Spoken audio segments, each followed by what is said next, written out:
Welcome back to the channel Bio Classes by Dr. Neha. हम लोग class 10th का lecture control and coordination chapter हमने किया था। इसका फर्स्ट लेक्चर आपने कल देखा होगा जहाँ पे हमने एनिमल नर्वस सिस्टम की बात कही थी। आज हम इसका सेकेंड लेक्चर देखेंगे कंट्रोल एंड कोऑर्डिनेशन चैप्टर का, जो चैप्टर 7 है क्लास 10th NCERT बोर्ड्स में, और बाकी बोर्ड्स में भी ये चैप्टर हैं। तो ये सारे बोर्ड्स के क्लास 10th के लिए इम्पोर्टेंट चैप्टर है। आज हम एनिमल्स में हॉर्मोन्स के थ्रू किस तरह से कोऑर्डिनेशन होता है इसके बारे में पढ़ेंगे, और प्लांट्स में कंट्रोल एंड कोऑर्डिनेशन कैसे होता है इसके बारे में पढ़ेंगे। तो आज के लेक्चर में मैं चाहूँगी कि आपका ये चैप्टर कंप्लीट हो जाए। इसको आप शुरू करने से पहले मैं कहूँगी चैनल को सब्सक्राइब कर लीजिए अगर आपने अभी तक सब्सक्राइब नहीं किया है। लेक्चर को शेयर करिए और लाइक करिए ताकि ज़्यादा से ज़्यादा लोगों को इससे मदद मिलती रहे। चलिए, हॉर्मोन्स इन एनिमल्स। एनिमल्स में हॉर्मोन्स प्रेजेंट होता है जो किसके लिए इम्पोर्टेंट है, कंट्रोल एंड कोऑर्डिनेशन के लिए इम्पोर्टेंट है। ठीक है, ये हॉर्मोन्स होते क्या हैं? हॉर्मोन्स जो होते हैं ये प्रोटीन सब्सटेंसेस होते हैं जो केमिकल मैसेंजर्स होते हैं, जो मैसेज को एक डायरेक्शन से जो एनिमल्स में जो मैसेजेस को ब्लड के थ्रू डिफरेंट पार्ट्स में पहुंचाते हैं। ठीक है, कि किस ऑर्गन को रिस्पॉन्ड करना है, किस ऑर्गन को रिस्पॉन्ड नहीं करना है, इसके अकॉर्डिंग ऑर्गन्स रिस्पॉन्ड करते हैं। ये हार्मोन सिक्रीट होते हैं ग्लैंड से, जिनको कहते हैं हम एंडोक्राइन ग्लैंड। ठीक है, एंडोक्राइन ग्लैंड जो होती हैं ये सिक्रीट करती हैं हार्मोन्स, इन केमिकल मैसेंजर्स को सिक्रीट करती हैं, हार्मोन्स को सिक्रीट करती हैं जो हेल्प करते हैं कंट्रोल एंड कोऑर्डिनेशन। तो कंट्रोल एंड कोऑर्डिनेशन में कल हमने बात की थी कि कंट्रोल एंड कोऑर्डिनेशन में एनिमल्स में दो मेजर्स होते हैं कंट्रोल एंड कोऑर्डिनेशन के, नर्वस सिस्टम के थ्रू और दूसरा एंडोक्राइन सिस्टम के थ्रू। ठीक है, नर्वस सिस्टम के थ्रू कैसे होती है ये हमने कल बात कर ली थी, कैसे इम्पल्सेस आते हैं, मैसेजेस जाते हैं, इसके बारे में पढ़ा था। न्यूरॉन्स कितने टाइप्स के होते हैं, मोटर न्यूरॉन, सेंसरी न्यूरॉन, ये सब हमने पढ़ा था। अब हम एंडोक्राइन ग्लैंड्स के बारे में पढ़ेंगे। अगर दोनों चीज़ें कोऑर्डिनेशन में भाग ले रही हैं, नर्वस सिस्टम भी और एंडोक्राइन सिस्टम भी कोऑर्डिनेशन में भाग ले रहा है, तो दोनों में डिफरेंस क्या है? डिफरेंस क्या है? नर्वस सिस्टम जो होता है ये बहुत फास्ट सिस्टम होता है। ठीक है, नर्वस सिस्टम में जो मैसेजेस होते हैं वो मूव करते हैं like electric current when they start to the they take the impulse through the dendrites and pass it on to the neurons। ठीक है, और इसमें मैसेजेस पास कैसे होते हैं? लाइक इलेक्ट्रिक इम्पल्स, इलेक्ट्रिसिटी की तरह से इसमें मैसेजेस पास होते हैं। जहाँ पे साइनैप्स होता है वहाँ पर ये केमिकल मैसेजेस में चेंज हो जाते हैं।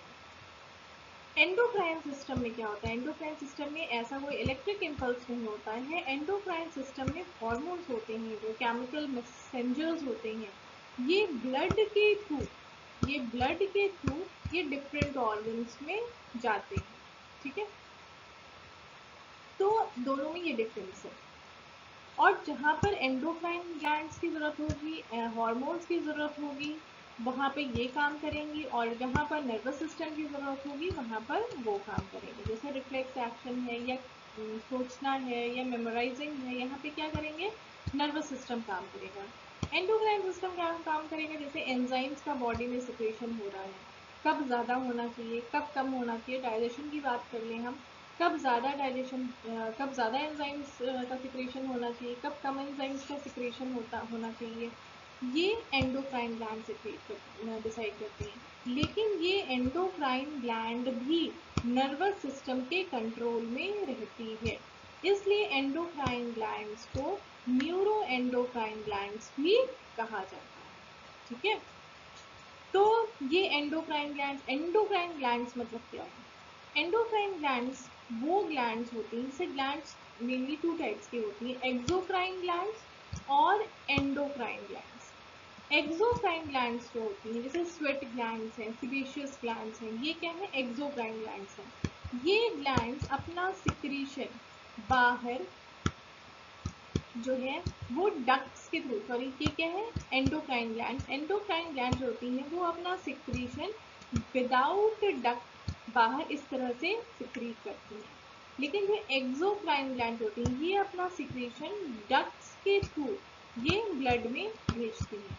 ये कौन सी ग्लैंड है? ये है एक्सोक्राइन ग्लैंड, ठीक है। और ये है एंडोक्राइन ग्लैंड। एंडोक्राइन ग्लैंड जो होती हैं वो अपना सिक्रीशन ऐसे बाहर की ओर निकालती हैं, ऑस्मोसिस के थ्रू, डिफ्यूजन के थ्रू बाहर की ओर निकालती हैं। इनमें कोई डक्ट नहीं होती है। लेकिन एक्सोक्राइन ग्लैंड होती है वो अपना सिक्रीशन डक्ट्स के थ्रू बाहर करती हैं। इसलिए एक्सोक्राइन ग्लैंड को डक्ट ग्लैंड भी कहा जाता है। क्या कहा जाता है? डक्ट ग्लैंड भी कहा जाता है। लेकिन एंडोक्राइन ग्लैंड को हम कहते हैं ductless gland. That is also known as ductless gland because they do not have duct for the secretion of their chemicals, their hormones. These endocrine glands, what they are producing chemical substances which are helping in control and coordination on various activities of the body. Characteristics of hormones क्या है? जो hormone secrete हो रहे हैं उनके क्या characteristics हैं? Hormones जो होते हैं वो केमिकल मैसेंजर्स की तरह वर्क करते हैं। ब्लड के थ्रू ये ट्रांसफ़र होते हैं, एक जगह से दूसरी जगह तक ट्रांसफ़र होते हैं और फिर वहाँ पर ये अपना वर्क करते हैं, वहाँ पर फंक्शन करते हैं। ये सिक्रीट होते हैं डिफरेंट टिश्यूज से या ऑर्गन से और जिन्हें हम कहते हैं ग्लैंड्स। बहुत कम मात्रा में ये सिक्रीट होते हैं ये ग्लैंड्स, लेकिन they are very targeted. Targeted means कि ये ब्लड में है तो ये सारे ऑर्गन्स में जाएंगे। ब्लड में है तो ये फ्लो तो सारे ऑर्गन्स में करेगा, कहीं से भी रिलीज हो रहा हो तो सारे ऑर्गन्स तक जाएगा। लेकिन ये एक्शन करता है स्पेसिफिक ऑर्गन को, ठीक है। अगर एंडोक्राइन ग्लैंड है, इसका काम जो है वो अगर बीएमआर रेट को बढ़ाना है, बेसिक मेटाबॉलिक रेट को बढ़ाना है, रेस्पिरेशन, हार्ट बीट को बढ़ाना है, तो ये ब्लड में तो पूरी बॉडी में जा रहा है, लेकिन वर्क कहाँ पे कर रहा है? ये वर्क कर रहा है लंग्स के ब्रीदिंग रेट को बढ़ा रहा है, हार्ट की पंपिंग रेट को बढ़ा रहा है। तो ये टारगेट साइट पर एक्शन करते हैं। ये जनरली स्लो इन एक्शन है। स्लो इन एक्शन है, अगर नर्वस सिस्टम से कंपेयर करें तो इनका एक्शन स्लो होता है, लेकिन ये लॉन्ग लास्टिंग इफेक्ट शो करते हैं।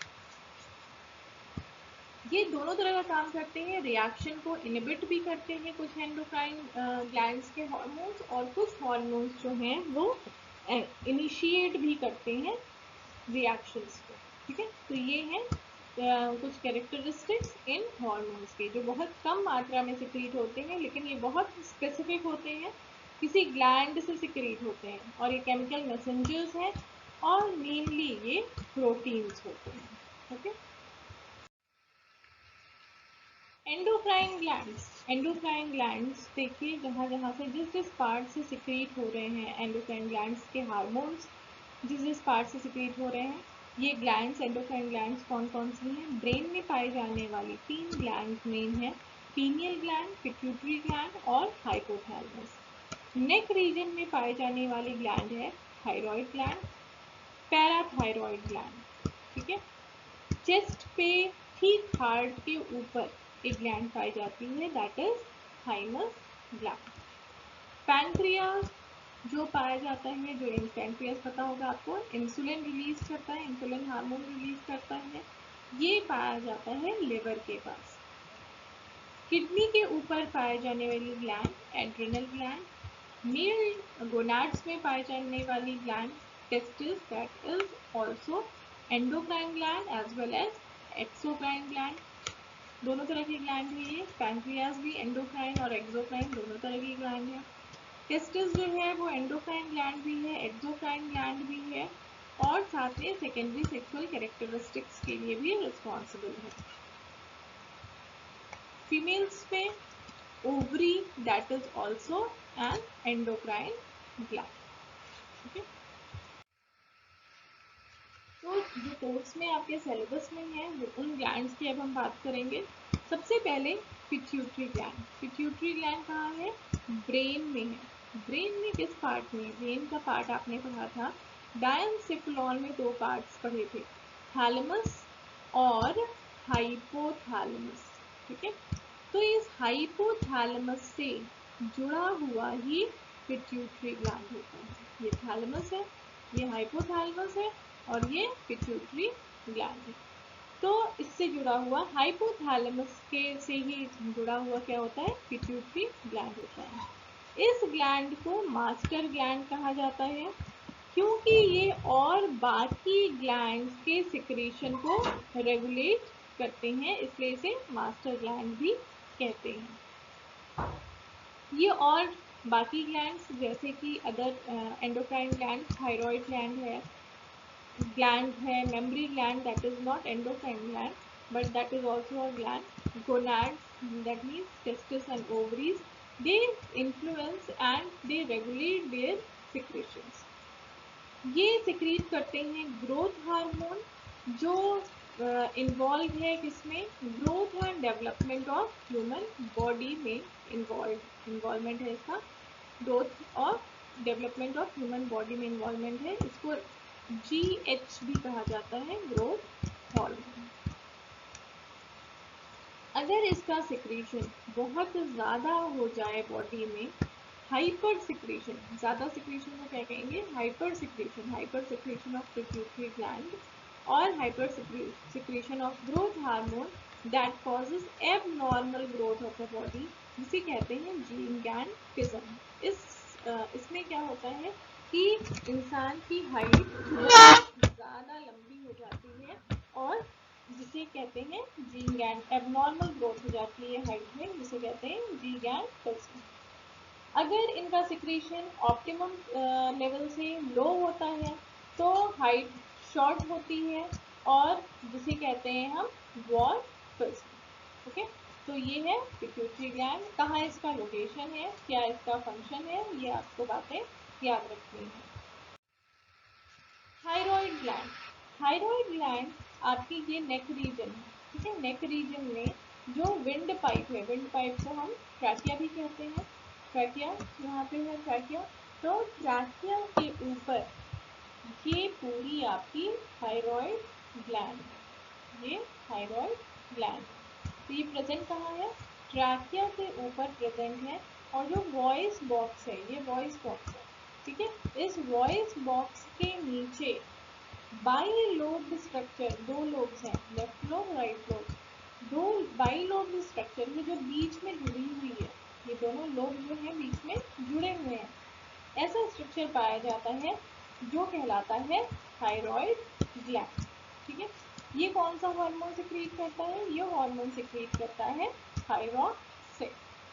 इसका काम क्या है? ये रेगुलेट करता है कार्बोहाइड्रेट, फैट और प्रोटीन के मेटाबॉलिज्म को रेगुलेट करता है। Metabolism means catabolism and anabolism. Catabolism मतलब कि बड़े मॉलिक्यूल्स का छोटे मॉलिक्यूल्स में टूटना, उसको कहते हैं कैटाबॉलिज्म। और एनाबॉलिज्म मीन्स कि छोटे मॉलिक्यूल्स का बड़ा molecule banana, that is anabolism. तो मेटाबॉलिज्म में दोनों चीज़ें आएंगी। तो ये बॉडी को जब ज़रूरत होती है, जैसे ग्लूकोज की ज़रूरत हुई, ठीक है, तो ग्लूकोज को ग्लाइकोजन को तोड़ने में मदद करेगा और प्रोटीन्स को तोड़ के अमीनो एसिड बनाने में मदद करेगा। लेकिन जब उसे स्टोर करना होगा तो फिर अमीनो एसिड से प्रोटीन्स बन जाएंगे, ग्लूकोज से ग्लाइकोजन बन जाएंगे, बिग मॉलिक्यूल्स बन जाएंगे। तो ये इसको रेगुलेट करता है। They indirectly affect the growth of the body, body growth के लिए भी रिस्पॉन्सिबल है।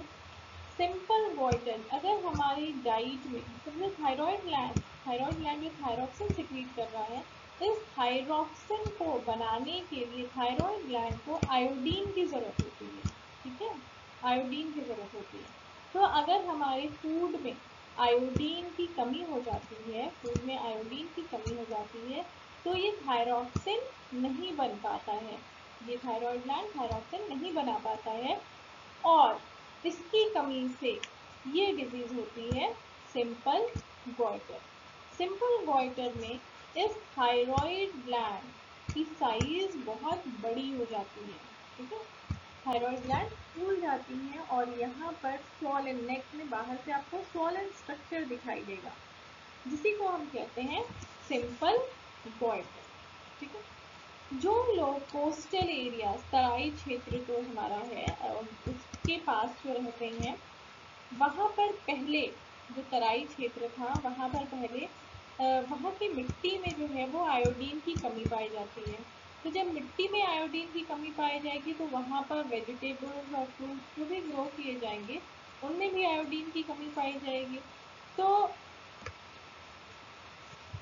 तराई क्षेत्र में जहाँ पे जैसे हमारा कुशीनगर एरिया है, वडरौना एरिया है, इन तराई क्षेत्रों में इस मिट्टी में आयोडीन की कमी पाई जाती थी। तो इन आयोडीन की कमी होने की वजह से यहाँ के पहले जब ट्रांसपोर्टेशन इतना नहीं था, बाहर से उतना माल नहीं आता था, तो वहाँ पे जो उगाया जाता वही लोग खाते थे, फर्टिलाइजर्स यूज़ नहीं होते थे।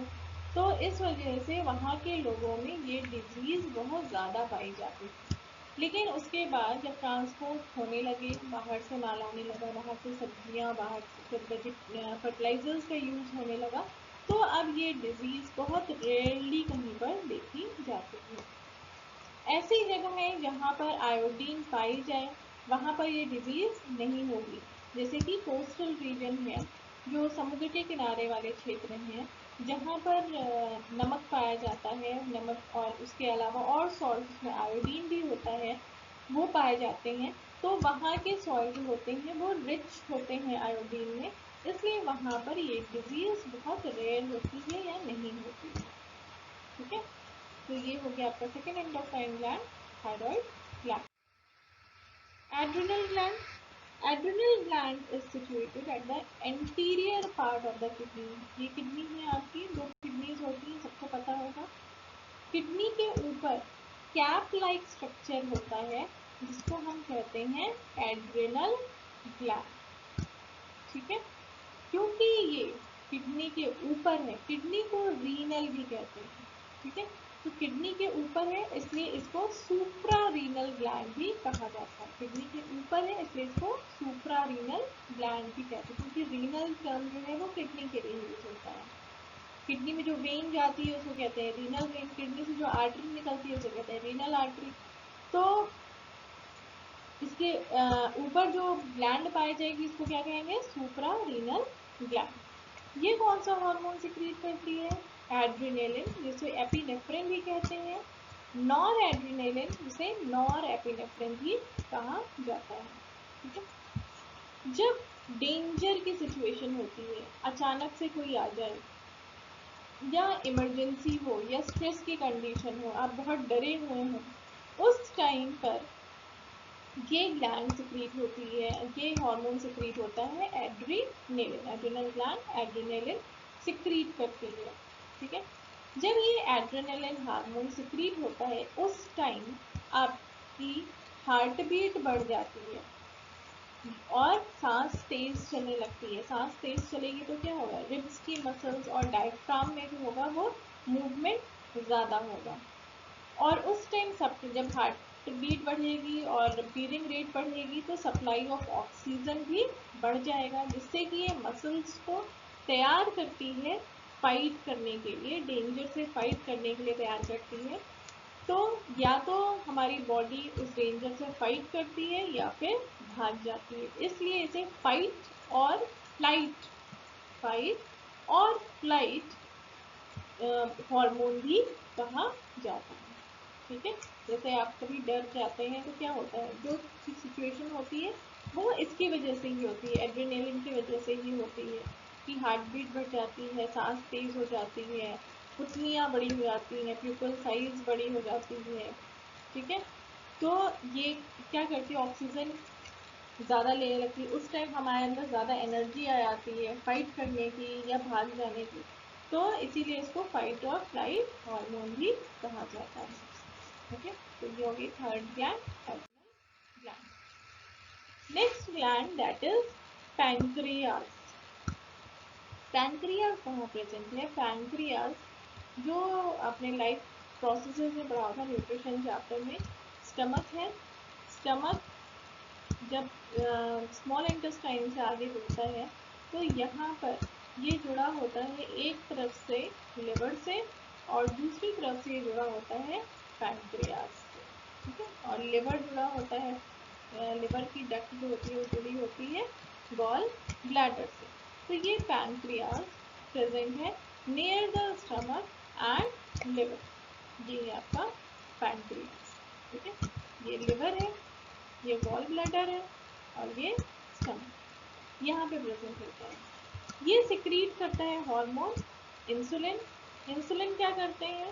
ब्लड शुगर लेवल को कंट्रोल करते हैं कि हमारी बॉडी में जो शुगर लेवल है, ऑप्टिमम शुगर लेवल हमारी बॉडी का होता है 120 mg/ml, ठीक है।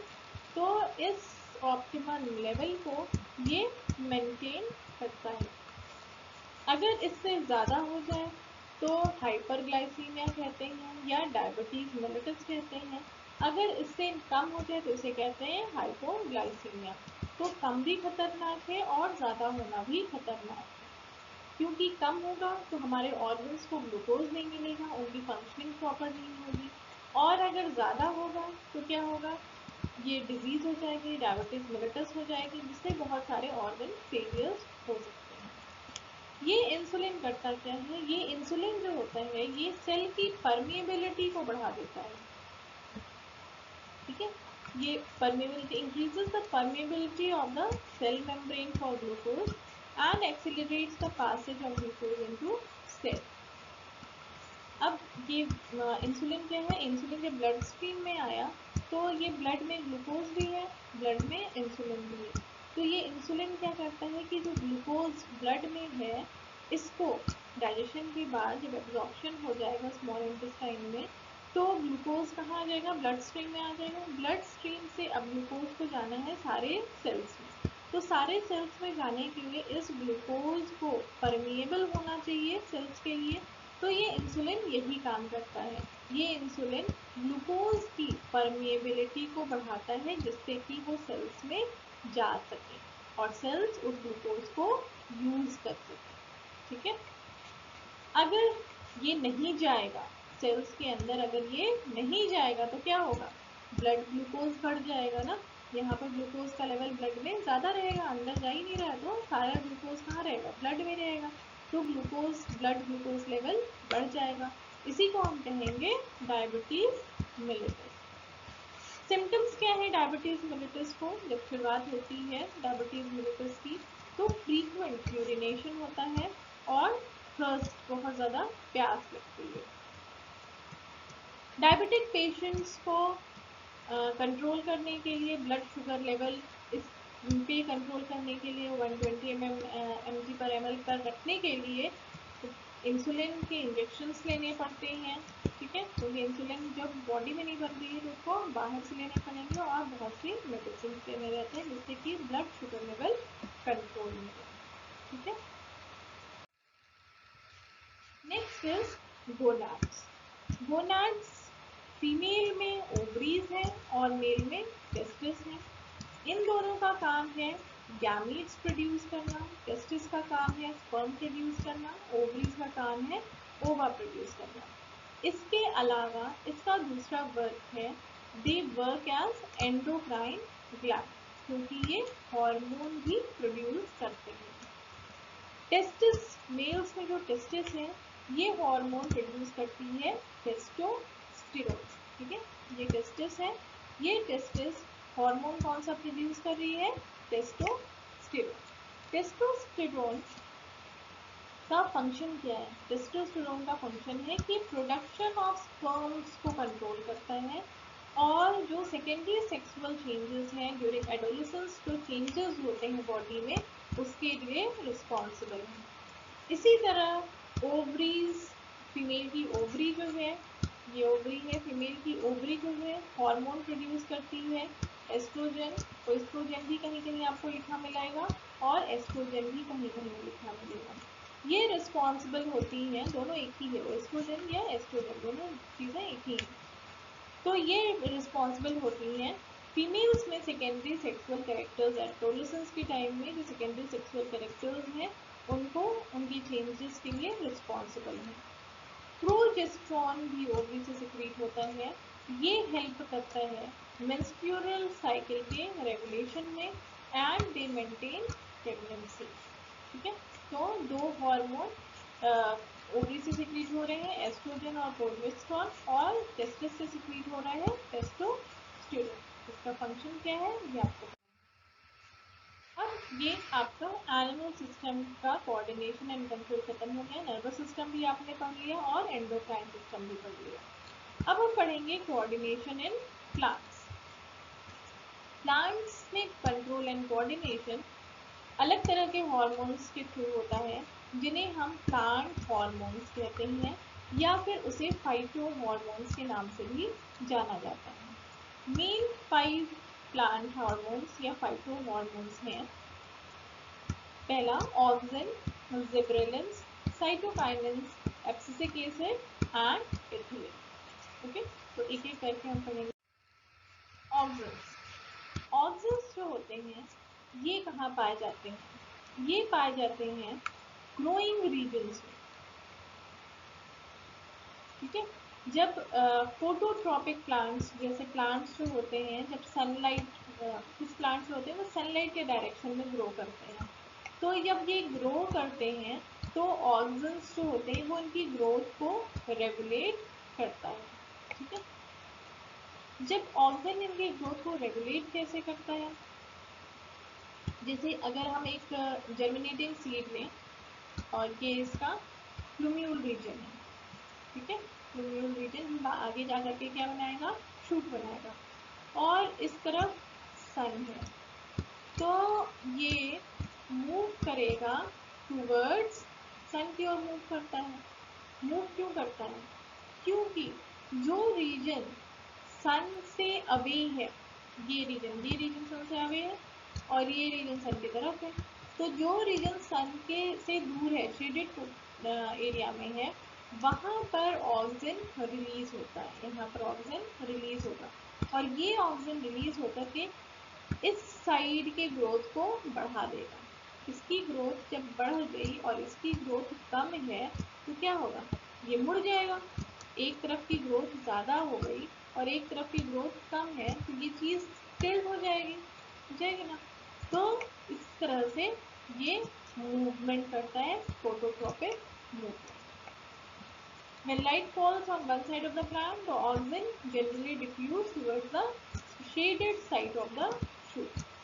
Shaded area grow longer and the curvature, and that are responsible for the curvature of the plant stem towards the light. Accumulate किधर हुआ auxin? Towards the shaded region. दूसरी तरफ वाली ग्रोथ कम होगी, जिधर जो ऑक्सिन ज़्यादा है उधर ग्रोथ ज़्यादा हो गई और ये कर्वेचर बना देगा। दूसरा हार्मोन है जिब्रेलिन। जिब्रेलिन रिस्पॉन्सिबल है स्टेम की ग्रोथ के लिए, लंबाई में ग्रोथ के लिए रिस्पॉन्सिबल है। तीसरा है cytokinin. Cytokinin, cyto means cytoplasm और काइनिन मीन्स डिवीजन, मतलब ये किसके लिए रिस्पॉन्सिबल है? सेल डिवीजन के लिए रिस्पॉन्सिबल है। ठीक है, तो ये ऐसी जगह पे पाए जाते हैं जहाँ पर ग्रोथ होती है। सेल डिवीजन कहाँ पे ज़्यादा होगा? जहाँ पर ग्रोथ ज़्यादा होगी वहाँ पे सेल डिवीजन ज़्यादा होगा। तो ये ऐसी जगह में इनका कंसंट्रेशन ज़्यादा होता है जहाँ पर ग्रोथ होती है, जैसे टिप ऑफ शूट हो गया या टिप ऑफ रूट हो गया, यहाँ पे साइटोकाइनिन का सिक्रेशन ज़्यादा होगा। ठीक है, तो ये हो गया आपके। इसके बाद है एब्सिसिक एसिड। एब्सिसिक एसिड जो है ये सेल ग्रोथ को इनहिबिट करता है। जिस तरह ग्रोथ का होना इम्पोर्टेंट है उसी तरह ग्रोथ का इनहिबिट होना भी इम्पोर्टेंट है। ठीक है, एक्सेसिव ग्रोथ होती जाए तो दैट इज नॉट इम्पोर्टेंट। वहाँ पे चेक होना चाहिए कि कहाँ तक ग्रोथ होनी है। ठीक है, तो ये सेल ग्रोथ को इनहिबिट करता है। स्टोमेटा की ओपनिंग और क्लोजिंग के लिए रिस्पॉन्सिबल है। स्टोमेटा दिन में खुले रहते हैं, रात में बंद रहते हैं या बहुत कम खुले रहते हैं, इसके लिए रिस्पॉन्सिबल है। और wilting and shedding of leaf के लिए। विल्टिंग क्या है? सूखना। जैसे जस्ट शेडिंग ऑफ लीव्स क्यों इम्पॉर्टेंट है?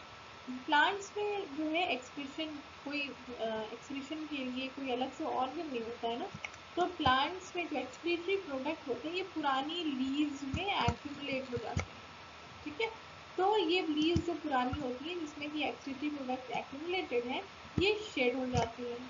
तो ये शेडिंग ऑफ लीव्स के लिए इम्पॉर्टेंट है। ठीक है, ये कौन है? Abscisic acid. इथिलीन, इथिलीन जो है ये इम्पोर्टेंट है फ्रूट की राइपनिंग के लिए। आजकल मैंगोज आप लोग खा रहे होंगे, तो इन मैंगोज या बाकी और फल, बाकी और जितने फ्रूट्स हैं या वेजिटेबल्स हैं, इनकी राइपनिंग के लिए इम्पोर्टेंट है इथिलीन। ठीक है, फ्रूट राइपनिंग। फ्रूट राइपनिंग जैसे जब आर्टिफिशियल वे में जब राइपनिंग की जाती है, तो इथोफोन लिक्विड जो है वो प्लांट्स पे स्प्रे किया जाता है जिससे कि फ्रूट की राइपनिंग जल्दी हो जाए। जैसे किसान यूज करते हैं कि एक साथ जितने खेत में जितने फल लगेंगे एक साथ राइप हो जाए, तभी तो वो एक साथ बेच पाएगा उसको। तो उसके लिए ये लिक्विड स्प्रे किया जाता है। इस लिक्विड में पाया क्या जाता है? इस लिक्विड में होता है dilute solution of two fluoro ethyl phosphonic acid. ये क्या करता है? ये ब्रेक डाउन हो जाता है और रिलीज करता है इथिलीन, और इस इथिलीन की वजह से फ्रूट्स की राइपनिंग होती है। इसका यूज किया जाता है, इस केमिकल का, इथोफोन का यूज किया जाता है artificial ripening of many fruits like pineapple, mangoes, banana etcetera. अब अगर राइपनिंग, ओवर राइपनिंग हो जाए तो भी आपका नुकसान है, तो भी किसान का नुकसान है।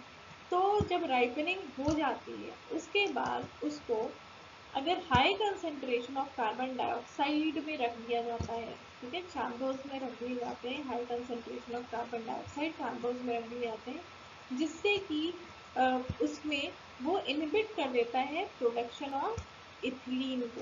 जो फ्रूट्स में स्पॉन्टेनियस खुद फ्रूट्स में जो इथिलीन का प्रोडक्शन हो रहा है उसको वो चेक कर देता है, जिससे कि ओवर राइपनिंग नहीं होती है। ठीक है, तो ये हो गया हॉर्मोन्स।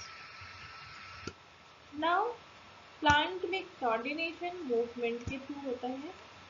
क्यों? क्योंकि इसमें कोई नर्वस सिस्टम नहीं होता है।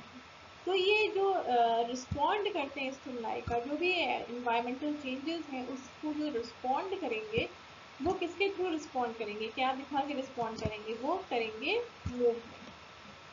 आपने देखा होगा जब हम mimosa pudica plant, touch me not plant देखा, टच मी नॉट प्लांट, सुई मुई छूते हैं तो वो कुंभला जाती है, सिकुड़ जाती है, तो वो उसको कहते हैं टच मी नॉट प्लांट।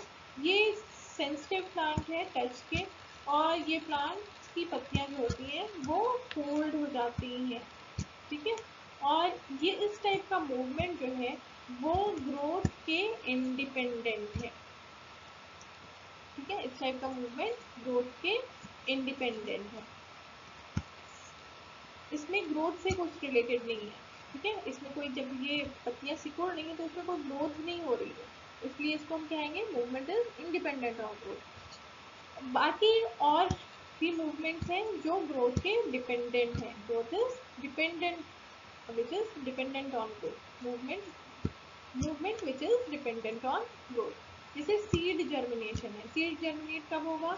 जब उसमें ग्रोथ होगी, जब प्लूम्यूल बढ़ेंगे, रेडिकल्स बढ़ेंगे, तो जर्मिनेट होगा। तो ये ग्रोथ पे डिपेंडेंट है। रूट्स जा रही हैं सॉइल में, ये कब होगा? सॉइल में कब जाएंगी? जब वो ग्रो करेंगी नीचे तो वो सॉइल में जाएंगी, तो ये भी ग्रोथ पे डिपेंडेंट है। स्टेम ऊपर बढ़ रहा है तो ये भी ग्रोथ पे डिपेंडेंट है। तो ये इस तरह के मूवमेंट्स जो हैं वो डिपेंडेंट ऑन ग्रोथ। ठीक है, टू टाइप्स ऑफ मूवमेंट है, ट्रॉपिक मूवमेंट और इलास्टिक मूवमेंट। ट्रॉपिक मूवमेंट क्या होता है? ट्रॉपिक मूवमेंट होता है डायरेक्शनल मूवमेंट। डायरेक्शनल मूवमेंट मतलब कि जिधर से स्टिमुलस आ रहा है, रोशनी आ रही है या पानी आ रहा है या कोई केमिकल है जिसके लिए वो रिस्पॉन्ड करना चाहता है प्लांट, तो या तो वो उसकी तरफ ग्रो करेगा या उससे दूर ग्रो करेगा। ठीक, तो ये डायरेक्शनल मूवमेंट है। ये डिपेंड कर रहा है कि स्टिमुलस किधर से आ रहा है। हाँ, स्टिमुलस किधर से आ रहा है, या तो उसकी डायरेक्शन में मूव करेगा या उसके विपरीत डायरेक्शन में मूव करेगा। तो ये डायरेक्शनल मूवमेंट है। ये डिपेंड करता है कि स्टिमुलस की डायरेक्शन क्या है। नास्टिक मूवमेंट क्या है? नास्टिक मूवमेंट ये डिपेंड नहीं करता है कि स्टिमुलस कहाँ से आ रहा है। स्टिमुलस इधर से आए, इधर से आए, लेकिन उसका मूवमेंट उसी तरह का होगा। ठीक है, इसको हम कहते हैं नास्टिक मूवमेंट। अब ट्रॉपिक मूवमेंट के एग्जांपल्स और उनको जो टर्म्स दिए गए हैं। Phototropic movement. फोटोट्रॉपिक मूवमेंट जो मूवमेंट प्लांट में रिस्पॉन्स ऑफ लाइट की वजह से होता है। जैसे ये प्लांट है, इसमें इधर से जो रोशनी आ रही है तो ये प्लांट मूव कर गया इस ओर। ठीक है, क्योंकि इधर सन इधर था तो इस ओर मूव कर गया। इसको हम कहेंगे पॉजिटिव फोटोट्रॉपिज्म, क्योंकि ये सन के डायरेक्शन में मूव कर रहा है, इसलिए कहेंगे इसको positive phototropism. Example, bending of shoot towards light. दूसरा है नेगेटिव फोटोट्रॉपिज्म, जिसमें कि सन के विपरीत दिशा में अगर ग्रो करे तो उसे कहेंगे नेगेटिव फोटोट्रॉपिज्म। जैसे रूट्स जो है वो सन की तरफ तो नहीं ग्रो करते ना, रूट्स तो सन के विपरीत डायरेक्शन में ग्रो करते हैं, ऑपोजिट डायरेक्शन में ग्रो करते हैं, नीचे की ओर ग्रो करेंगे। तो रूट्स में किस टाइप का फोटोट्रॉपिज्म है? Negative phototropism. ठीक, जियोट्रॉपिज्म जो ग्रेविटी की तरफ मूव करेगा उसमें जियोट्रॉपिज्म है। तो ग्रेविटी की तरफ मूव कौन सा करता है? रूट्स। रूट्स ग्रेविटी की तरफ मूव करते हैं डाउनवर्ड्स, तो इसमें पाई जाएगी पॉजिटिव जियोट्रॉपिज्म। लेकिन शूट तो ग्रेविटी की तरफ मूव नहीं करता है, वो तो ऊपर मूव करता है, तो इसमें पाया जाएगा नेगेटिव जियोट्रॉपिज्म। ठीक है, फिर है कीमोट्रॉपिज्म। कीमोट्रॉपिज्म जो केमिकल स्टिमुलाई की तरफ मूव करे उसे कहेंगे कीमोट्रॉपिज्म। ये जो ओव्यूल्स होते हैं ना, ओव्यूल्स के अंदर एम्ब्रियो सैक होता है। एम्ब्रियो सैक में एक टाइप की सेल होती है सिनर्जिड। ये सिनर्जिड जो होती है ना, ये केमिकल रिलीज करती है। ठीक है, तो जब पॉलन ग्रेन यहाँ पर आता है, पॉलन ग्रेन जब स्टिग्मा पे आता है तो इनका पॉलन ट्यूब नीचे की ओर बढ़ता है। किस डायरेक्शन में मूव करता है? क्योंकि ये सिनर्जिड्स क्या रिलीज कर रहे हैं? केमिकल्स। तो ये मूव करेगा इस ओर टुवर्ड्स सिनर्जिड्स। ठीक है, तो इस टाइप का मूवमेंट जिधर मूवमेंट केमिकल्स की तरफ है उसे हम कहते हैं कीमोट्रॉपिज्म। हाइड्रोट्रॉपिज्म जहाँ पर प्लांट का मूवमेंट वाटर के डायरेक्शन में होगा उसे हम कहेंगे हाइड्रोट्रॉपिज्म। जैसे रूट्स का मूवमेंट वाटर के डायरेक्शन में हो रहा है, इसलिए इसको हम कहेंगे हाइड्रोट्रॉपिज्म। ठीक है, तो ये हो गया आपका tropic movement. Nastic movement, nastic movement independent of the direction of the stimuli। इसमें मूवमेंट जो होता है वो स्टिमुलाई के डायरेक्शन पे डिपेंड नहीं करता है। जब हम टच मी नॉट प्लांट को छूते हैं तो उसकी लीव्स फोल्ड हो जाती हैं इस तरीके से। ये फोल्ड क्यों हो जाती हैं? क्योंकि इसको आप बाद में हायर क्लासेस में पढ़ेंगे कि इसमें वाटर कंसेंट्रेशन सेल्स के अंदर से वाटर बाहर आ जाती है, उसमें पल्विनस रीजन में आ जाती है, जिससे वहाँ पर इकट्ठे हो जाती हैं और उनमें मूवमेंट होता है। तो ये मूवमेंट बस इतना जानिए अभी आपके लिए कि ये change in amount of water होता है। ठीक है, amount of water in the cell की वजह से इनमें मूवमेंट होता है, लेकिन ये डिपेंड नहीं होता है कि आप स्टिमुलाई कैसे दे रहे हैं। तो इस टाइप के मूवमेंट को हम क्या कहते हैं? Nastic movement. क्यूरियोसिटी कॉर्नर में मैंने एक क्वेश्चन लिखा है, why fruits like groundnuts are formed underground. से ग्राउंडनट मूंगफली को देखा होगा, खेत में देखा होगा, इसके जो फल होते हैं ना वो नीचे होते हैं, मिट्टी के अंदर होते हैं, लेकिन इसके फ्लावर जो होते हैं वो मिट्टी के अंदर नहीं होते हैं। फ्लावर जो होते हैं वो ऊपर होते हैं। रूट्स फिर अंदर कैसे हो जाते हैं? इसका रीज़न ये है कि जब ये फ्लावर रहता है, इस प्लांट का जो फ्लावर रहता है इसमें पॉजिटिव फोटोट्रॉपिज्म पाया जाता है। मतलब ये ग्रो करता है टुवर्ड्स सन की ओर। लेकिन जब इसमें फर्टिलाइजेशन हो जाता है तो इसमें नेगेटिव जियोट्रॉपिज्म आ जाता है और ये मूव करता है अवे फ्रॉम द सन, मतलब मिट्टी की ओर, नीचे की ओर ग्रो करेगा और ये फ्रूट्स के बाद, फर्टिलाइजेशन के बाद फ्रूट्स बनेंगे। तो ये फ्रूट्स जो होते हैं वो सॉइल में, फिर आपको सॉइल में से निकालना पड़ता है। ठीक है, तो ये रीजन है ट्रॉपिज्म की वजह से। यहाँ पर आपको ये चैप्टर ओवर हो गया। Thank you for watching this chapter. और आपको अगर कहीं पर भी कोई प्रॉब्लम है, कोई डाउट है, तो आप कमेंट सेक्शन में पूछ सकते हैं। चैनल को फिर से कहूँगी एक बार कि लाइक करिए, शेयर करिए और सब्सक्राइब करिए ताकि आगे के लेक्चर्स आपको आराम से मिलते रहें। इस चैप्टर में बहुत ज़्यादा डायग्राम्स नहीं है। लास्ट चैप्टर लाइफ प्रोसेसिंग में बहुत ज़्यादा डायग्राम्स सबको प्रिपेयर करने थे, इसमें कुछ ही डायग्राम्स हैं जो आपको प्रिपेयर करने हैं, लेकिन ये चैप्टर भी एग्जाम के पॉइंट ऑफ व्यू से बहुत इंपॉर्टेंट है, समझने वाला चैप्टर है। और ब्रेन का डायग्राम इम्पॉर्टेंट है, स्पाइनल कॉर्ड का डायग्राम इम्पॉर्टेंट है, और बाकी चीज़ें भी आप लास्ट और जो पेपर्स हैं आपके, जो बोर्ड्स के पेपर्स होते हैं उनमें देखिएगा, या इसमें इस चैप्टर में से बहुत से क्वेश्चंस पूछे जाते हैं। ठीक है, तो इस वीडियो को, दोनों वीडियोस को, फर्स्ट और सेकंड लेक्चर के दोनों वीडियोस को आप एक दो बार देखेंगे तो आपका ये चैप्टर प्रिपेयर हो गया। मुझे नहीं लगता कोई पॉइंट मुझसे मिस हुआ है। अगर कोई पॉइंट मुझसे मिस हुआ है तो प्लीज़ कमेंट बॉक्स में मुझे बताइए, मैं उसको कवर अप कर दूँगी। Thank you for watching.